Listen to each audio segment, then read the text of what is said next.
No, you're sitting in front of the Liverpool manager.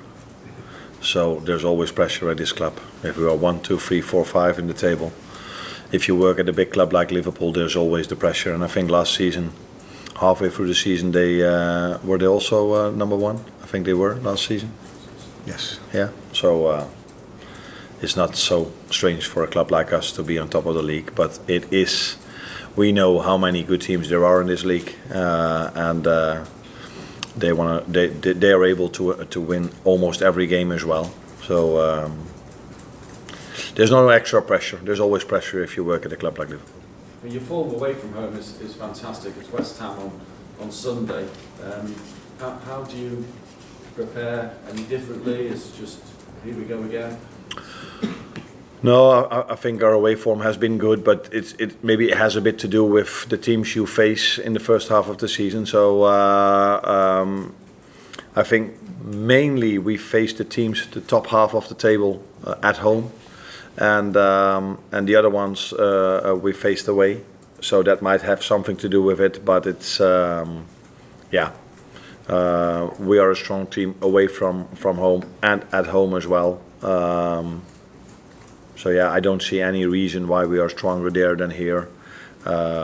Something we can best judge in the end of the season if we played every team home and away to see what fits us best. But I think we are a difficult team to beat away from home, as in our home games.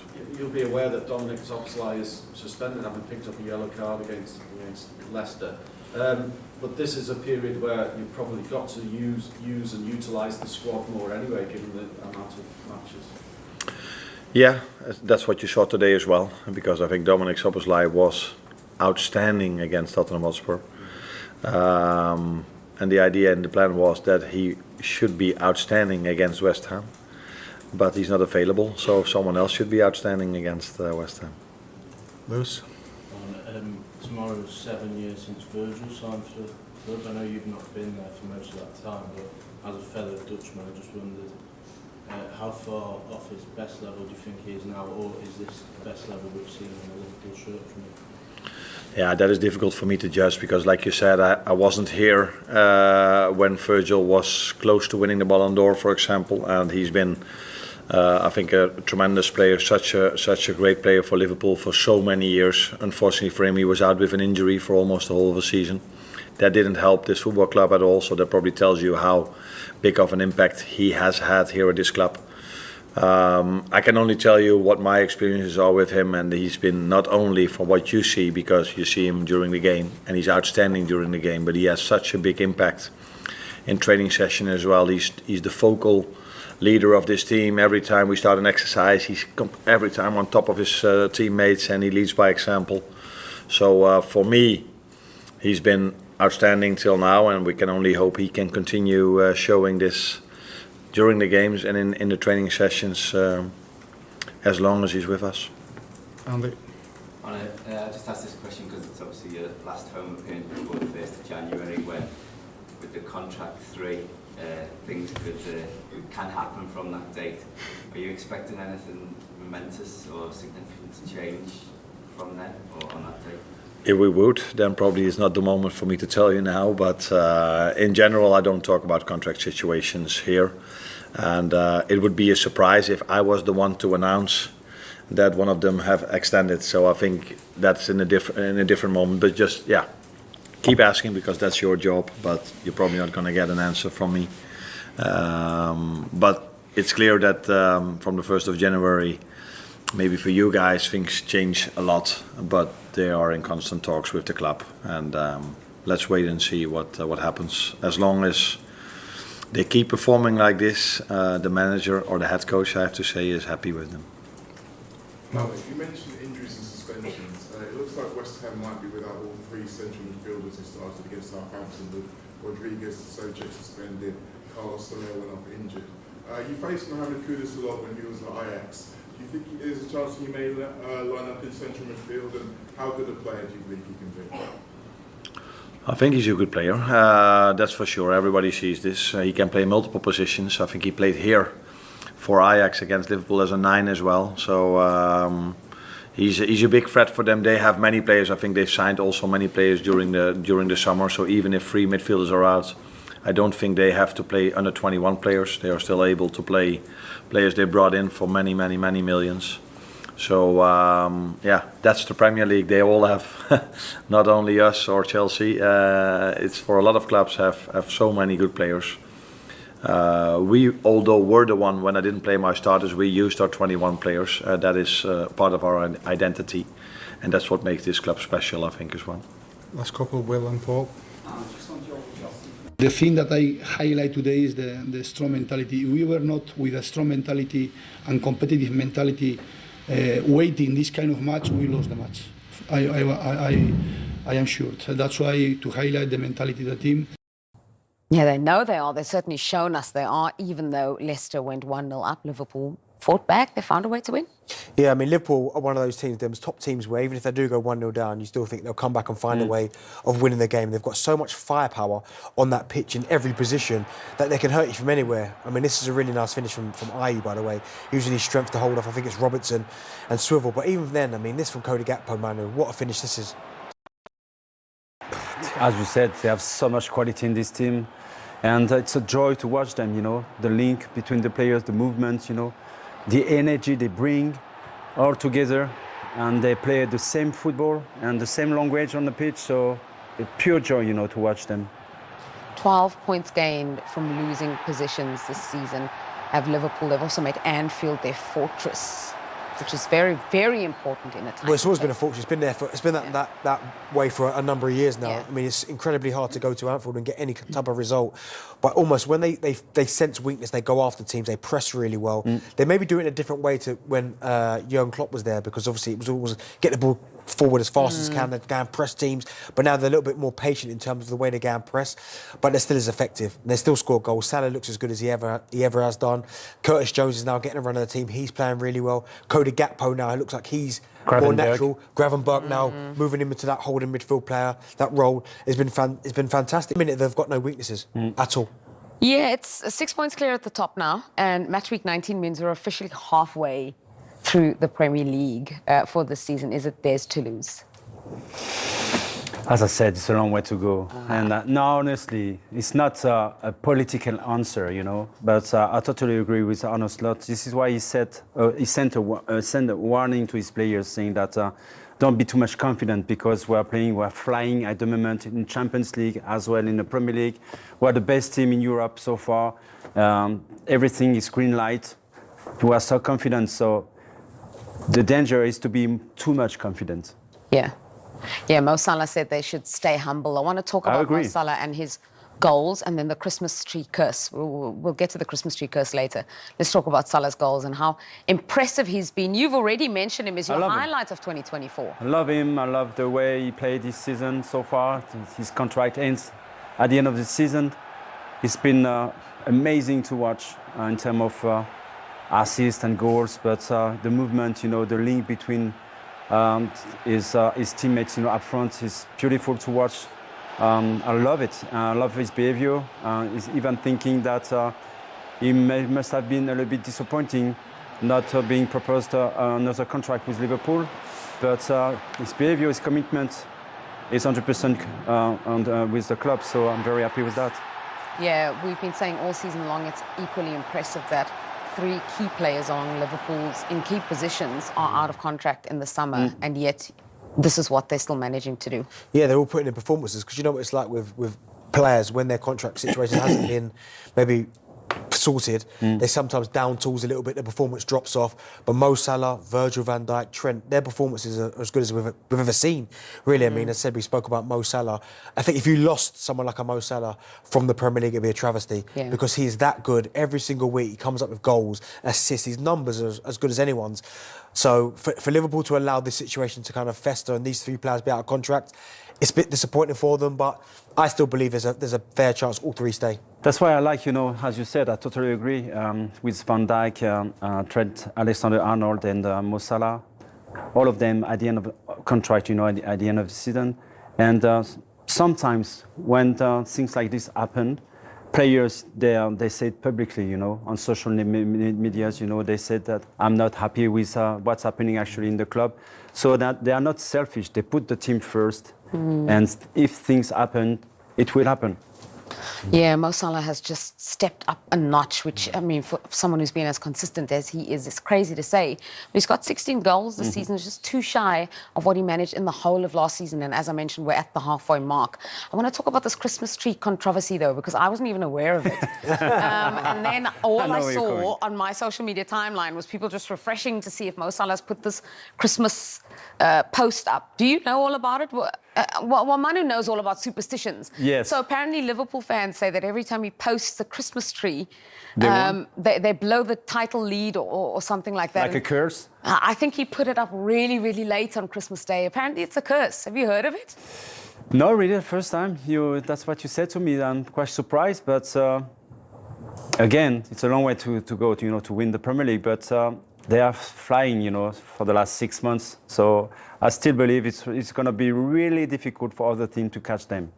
Yeah, do you know anything about it? Is it the first you're hearing it's of the first I've ever heard about Claus it. cursed. Yeah, I never knew about the Christmas tree curse. I'm more disappointed about the size of his tree, because I thought the tree would be better than that, if I'm honest. That's the only thing I'm surprised about. I expected Mo Salah to have a big old tree in his arse, and that one there is a little bit, you know what I mean? But we'll let him off for that. His performance has been that good, we'll let him off for the size of the tree. Yeah, we'll talk about this in May and find out what it is. All I've seen on my Instagram has been reels from like Chelsea fans saying, oh, the curse has hit, or thanks Mo Salah for the Christmas post. I had no clue about it before. I never heard that before. Yeah, and I know you know all about superstitions. So yes. Yeah, we're gonna keep an eye out for it. It's West Ham though for Liverpool, and West Ham also managed a victory, slightly different, just the one goal in it. Jared Bowen scoring as they beat Southampton. Yeah, they're fortunate, because Southampton should have been about 5 up by the time this goal went in. They missed chance after chance, but you know, if you don't take your chances, you're going to get punished. And it's a really instinctive finish from Jared Bowen. It's such a good one, because he just goes in there, no one really picks him up, and he just sticks his toe out and just gets there before the goalkeeper. And he's going to be integral to what West Ham do the second half of the season, because they've been really poor this first half. But with Jared Bowen in the side, scoring goals, playing well, they've got a chance in every single game. Yeah, when they've already met in the League Cup in September, Liverpool won 5-1, and West Ham last beat Liverpool in November 2022. Very difficult game for them coming up. Very difficult, but for who? For West Ham or West Liverpool? Ham, yeah, West Ham. Yes, but probably for Liverpool as well, because West Ham, they are in a good dynamic, actually, you know. So the last 4 games, I think, if I remember well, end of November, beginning of December, it was very difficult for Lopetegui to keep his seat, you know. So they come back very strongly, you know, during Christmas time. So who knows, you know. Everything can happen in Premier League, so it won't be easy for Liverpool. And one thing I will say, Liverpool are managing a consistency. We're calling them the slot machine now, in a way where the challengers are not managing. Chelsea, for example, with that surprise defeat, they're first in 10, fair enough, but we thought they might be the ones who are challenging, with the closest challenges to Liverpool, and then they go and lose to Fulham on Boxing Day. Well, that's the thing. I think a lot of people thought that maybe it would be consistency which would cost Chelsea, because they weren't quite ready to step up yet, and this game would be proving some people right. I know we're still a long way to go, but I didn't see Chelsea losing this game, especially from 1-0 up. Yeah. Fulham have done really well this season under Marco Silva. I mean, that goal there from Harry Wilson, he's done everything he could to try and miss it. He doesn't, and scores the goal, and then this breakaway. But Chelsea would be there or thereabouts, but I never thought they'd win the league this year, simply for the fact I think maybe it's come too quickly in their journey. Chelsea have goal scorers all over the pitch, one of the top scoring teams in the Premier League on this run that they've been on, but could only find 1 goal yesterday, whereas Fulham, who are on this wonderful run as well, managed the first win there in the Premier League era. First time in 45 years. That was unbelievable.